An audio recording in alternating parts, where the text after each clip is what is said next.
April کا مہینہ تھا۔ ایک دن آشا میرے دفتر آئی۔ اس کے ساتھ ایک بھولی بھالی تیکھے نقوش والی لڑکی سبینہ بھی تھی، جو ایک غریب اور ضرورت مند گھرانے سے تعلق رکھتی تھی۔ آشا نے کہا کہ یہ لڑکی نہایت ضرورت مند ہے، اسے فوری نوکری کی ضرورت ہے کیونکہ اس کے گھریلو حالات بہت خراب ہیں۔ اگر آپ اسے اپنے پاس رکھ لیں تو بیچاری کا بھلا ہو جائے گا۔ میں نے جواب دیا کہ میں بھائی کی غیر موجودگی میں ان کے دفتری امور تو سنبھالتی ہوں، لیکن تم جانتی ہو کہ ان کے مشورے کے بغیر کسی کو نوکری نہیں دے سکتی۔ کل بھائی آ رہے ہیں، وہی فیصلہ کریں گے۔ یہ دن سبینہ نے ہمارے دفتر میں گزارا۔ اگلے دن بھائی آ گئے۔ میں نے ان سے سبینہ کا ذکر کیا تو وہ بولے کہ تم جانتی ہو کہ ہمارے دفتر میں پہلے ہی ایک لڑکی کام کر رہی ہے، مزید کسی کی گنجائش نہیں ہے۔ بھائی کا جواب حسب توقع تھا، لیکن میں نے ہمت نہیں ہاری کیونکہ یہ لڑکی مجھے شریف اور ضرورت مند لگی تھی۔ میں نے کہا کہ بھیا، آپ اس سے بات تو کر کے دیکھیں، ممکن ہے کوئی راہ نکل آئے۔ بھائی نے سبینہ سے چند سوالات کیے اور اس کی غربت اور سادگی کو مد نظر رکھتے ہوئے اسے دفتر میں ملازمت دے دی۔ آشا سبینہ کی پڑوسن تھی اور بھائی کے دوست کی واقف کار بھی۔ آشا کے بارے میں بتا دوں کہ وہ اچھی شہرت کی حامل خاتون نہیں سمجھی جاتی تھی۔ پہلے وہ ہماری ہی بلڈنگ میں رہتی تھی اور سب جانتے تھے کہ وہ کس قسم کی عورت ہے۔ وہ بھولی بھالی غریب لڑکیوں کو ڈھال بنا کر بہت سے مردوں سے فائدہ اٹھا چکی تھی۔ ان سے قرض لیتی اور اپنا الو سیدھا کرتی۔ ان مظلوم لڑکیوں کو تو یہ تک معلوم نہ ہوتا کہ ان کے ساتھ کب اور کہاں کیا ہونے والا ہے۔ بھائی دراصل سبینہ کو ایسے ہی حالات سے بچانا چاہتے تھے۔ جب سبینہ کو اصل صورتحال کا علم ہوا تو اس نے آشا کے ساتھ کام کرنے سے انکار کر دیا۔ تب آشا نے سوچا کہ فی الحال سفارش کے ذریعے اس سے کوئی فائدہ لے لوں تاکہ مستقبل میں اسے اپنی ڈھال بنا سکوں۔ ہمارا معاشرہ نام نہاد شرافت سے بھرا ہوا ہے۔ جب سبینہ نے ہمارے دفتر میں کام شروع کیا تو بلڈنگ کے چند حضرات بھائی کے پاس آئے اور کہنے لگے کہ جناب، آپ شریف آدمی ہیں، ہر شخص آپ کی عزت کرتا ہے۔ جس لڑکی کو آپ نے ملازمت دی ہے وہ اچھی شہرت نہیں رکھتی، اسے آشا کے ساتھ کلبوں اور ہوٹلوں میں دیکھا گیا ہے۔ بھائی نے جواب دیا کہ آپ کا کہنا بجا ہے، لیکن میں اس لڑکی سے خود معلومات حاصل کر چکا ہوں۔ دراصل وہ پہلی بار گھر سے نکلی ہے۔ اس کی زندگی اب تک صرف اسکول تک محدود رہی تھی۔ اسے دنیا کا کوئی تجربہ نہیں اور نوکری کی خاطر آشا کے ساتھ چلی گئی۔ آشا نے اس کے نام پر لوگوں سے رقم بھی بٹور لی، اس لیے اب یہ میرا فرض ہے کہ اس کو بھٹکنے سے بچاؤں اور اسے راہ راست پر لے آؤں۔ کچھ دنوں بعد شرافت کے کچھ ٹھیکیداروں نے سبینہ کا رستہ بھی روکا، اسے بڑی بڑی آفرز دی، اچھی نوکری، اچھی تنخواہ کے خواب دکھائے، ایڈوانس کا وعدہ کیا، مگر اس نے ہمارے دفتر کی معمولی تنخواہ پر قناعت کر لی اور تمام آفرز کو ٹھکرا دیا۔ ان عیاش لوگوں کا خیال تھا کہ غربت کی وجہ سے جب وہ ہماری رقم لوٹا نہ سکے گی تو پھر ہم اس پر ہاتھ صاف کر کے اپنی رقم کھری کر لیں گے۔ اور یہی آشا کا طریقہ واردات بھی تھا کہ وہ انتہائی ضرورت مند اور غریب لڑکیوں کو امیر مگر عیاش مردوں سے قرض دلوا دیتی تھی۔ انہی قرض دینے والے کچھ حضرات کو معلوم ہو گیا کہ یہ لڑکی ہمارے دفتر میں جاب کرنے لگی ہے تو وہ ہمارے آفس رقم کی وصولی کے لیے آ گئے۔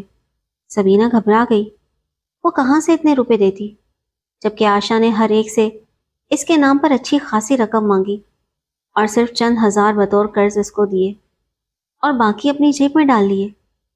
یہ قصہ جب بھائی پر کھلا تو وہ بہت پریشان ہو گئے۔ انہوں نے اس کے روپے ادا کر کے سبینہ کی عزت بچا لی اور جو اوباش قسم کے بگڑے نواب تھے ان کو اپنے طریقے سے سیدھا کیا۔ اب سبینہ ہمارے یہاں محفوظ و مطمئن تھی۔ بھائی خود اسے بس پر سوار کراتے تاکہ بلڈنگ کے نام نہاد شریف اسے پریشان نہ کر سکے۔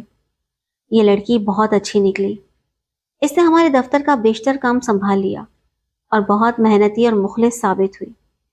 وہ دفتر کو شیشے کی مانند چمکا کر رکھتی، فون کالز اٹینڈ کرتی اور ہماری غیر موجودگی میں ہر کال کا پیغام لکھ کر رکھتی۔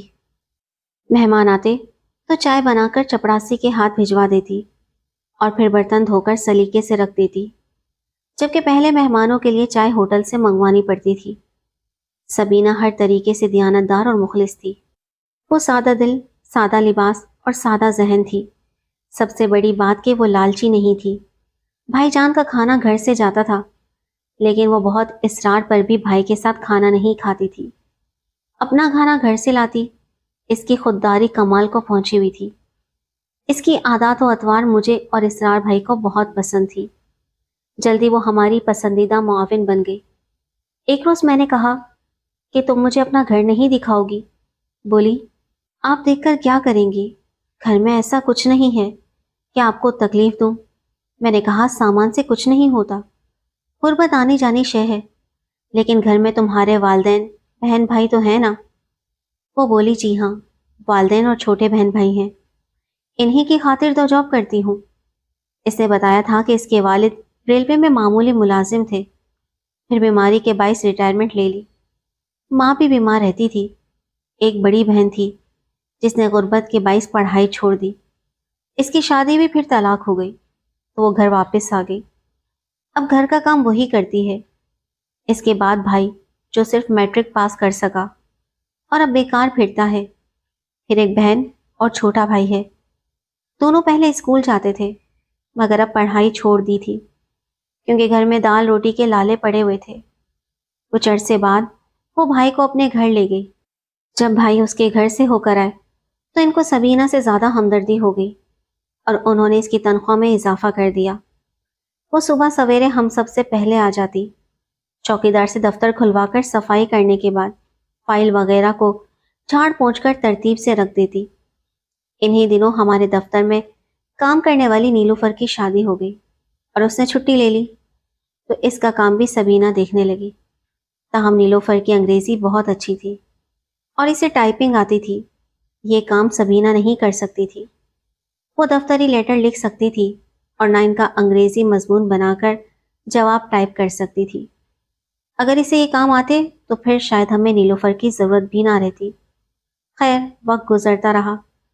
اب ہمیں احساس ہوا کہ ہمارے لیے نیلوفر کی طرح سبینہ بھی کس قدر اہم ہے۔ کسی دن وہ نہ آتی تو لگتا کہ آفس بھائی بھائی کر رہا ہے۔ میں ہفتے میں 2 دن آفس جاتی تھی، جبکہ بھیا باہر کے کام میں مصروف ہوتے تھے۔ باقی دن وہ خود دفتر میں بیٹھتے تھے۔ ان کے کلائنٹ بھی آتے تھے مگر کسی طرح کی شکایت سامنے نہیں آئی۔ سبینہ نے ہمارے آفس کی عزت و حرمت کا ہمیشہ خیال رکھا۔ وہ انتہائی مشرقی لڑکی تھی۔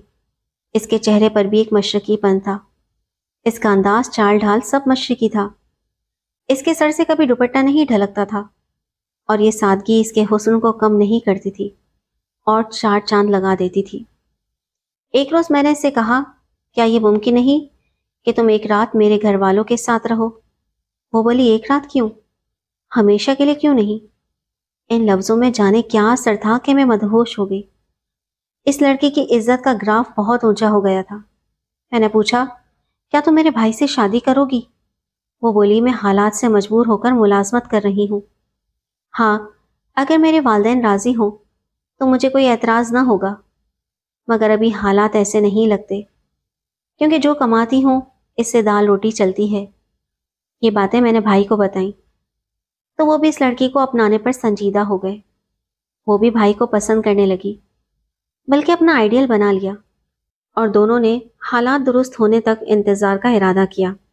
بھائی نے سبینہ کے بھائی کے لیے جاب کی تلاش شروع کر دی اور ساتھ ہی کسی شریف گھرانے میں اس کی متعلقہ بہن کا رشتہ تلاش کرنا بھی ہم نے اپنے فرائض میں شامل کر لیا تاکہ حالات کی درستگی کو عملی شکل دی جا سکے۔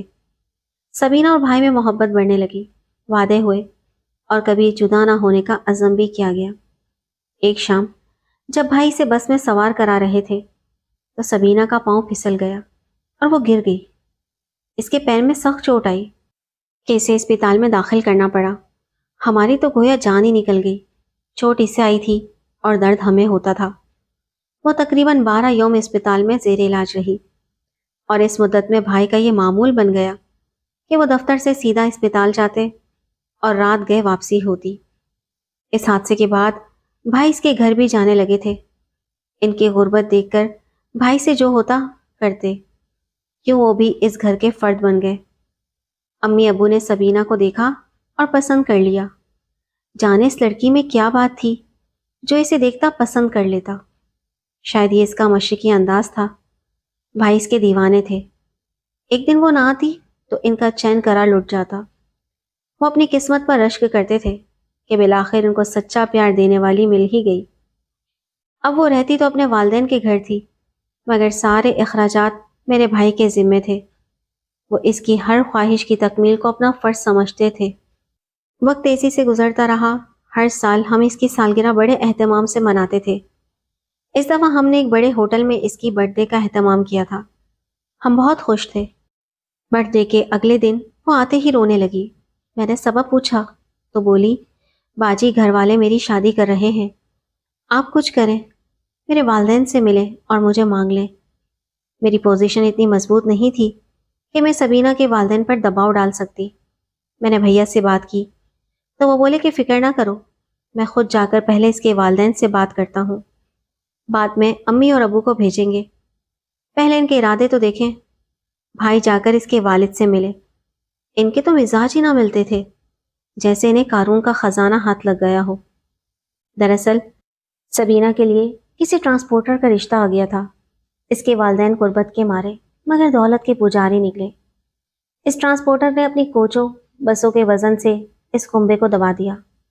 اس نے انہیں کرائے کے مکان سے نکال کر اپنا تعمیر شدہ مکان دے دیا۔ سبینہ کے بھائی کو رکشہ لے کر دیا، والد کو دکان کھول دی اور متعلقہ بہن کی شادی کا ذمہ اپنے رشتہ دار کے ساتھ اٹھا لیا۔ یوں اس دولت مند سچے عاشق نے اتنی مالی امداد کر دی کہ غریب لوگ سنبھل بھی نہ سکے اور فوراً سبینہ کا رشتہ کمال الدین کے ساتھ طے ہو گیا۔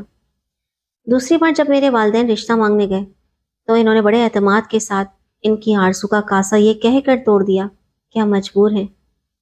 جس شخص نے رشتہ لیا ہے اس نے ہمارا سارا بوجھ اٹھا لیا ہے، ہم اس کو زبان دے چکے ہیں۔ اپنی بیٹی کو بھی کہا کہ بیٹی تیری ذرا سی مہربانی سے ہماری لاٹری نکل آئی ہے، اب ہمارے برے دن ختم ہو جائیں گے۔ ہمیں پتا ہے کہ تو کیا چاہتی ہے اور تیری خوشی کیا ہے، مگر تو ہماری اچھی بیٹی ہے، تجھے ہماری عزت کا واسطہ ہے، ہاں کو نہ میں نہ بدل دینا۔ شادی کے بعد تو سب کچھ بھول جائے گی۔ بیٹی تو ہماری بات مان لے۔ ہمارے بھائی کو انہی دنوں شہر سے باہر جانا پڑا اور جب واپس آئے تو ٹرانسپورٹر نے ان کی خوشیوں کو کچل ڈالا تھا۔ جو لوگ ہمارے ارادے سے واقف تھے، جب انہیں یہ بات معلوم ہوئی تو وہ آئے اور کہا، اس لڑکی نے آپ کی شرافت، محبت اور انسانیت کا مذاق اڑایا ہے، ورنہ یہ کیسے ممکن ہے کہ اس کی مرضی کے بغیر نکاح ہو گیا اور اس نے بیچارگی اور فاقوں میں سہارا دیا تھا اور انہوں نے انسانیت کو رسوا کر دیا، محض دولت کی خاطر منگنی توڑ دی۔ واقعی یہ لوگ آپ کے لائق نہیں تھے۔ آپ مناسب اقدام کریں، ہم لوگ چشمدید گواہ ہیں، ہم جانتے ہیں کہ یہ آپ کو کافی لوٹ چکے ہیں۔ کپڑے والے نے کہا، صاحب بیگم صاحبہ تو آپ کے نام پر میری دکان سے کپڑے لیتی تھی۔ اسی طرح بہت سے لوگ کہنے لگے کہ بھائی کوئی سخت قدم اٹھائیں۔ تنگ آ کر بھائی نے کہا کہ وہ بے وفا نہیں تھی، ماں باپ کی خود غرضی نے اسے مجبور کر دیا اور بہن بھائیوں کے سبب اس نے ایسا کیا ہے، اور اگر میں نے ان کی مدد کی تو اللہ کی خوشنودی کے لیے کی، کسی طمع اور لالچ سے نہیں کی تھی۔ اس کا اجر اللہ دے گا۔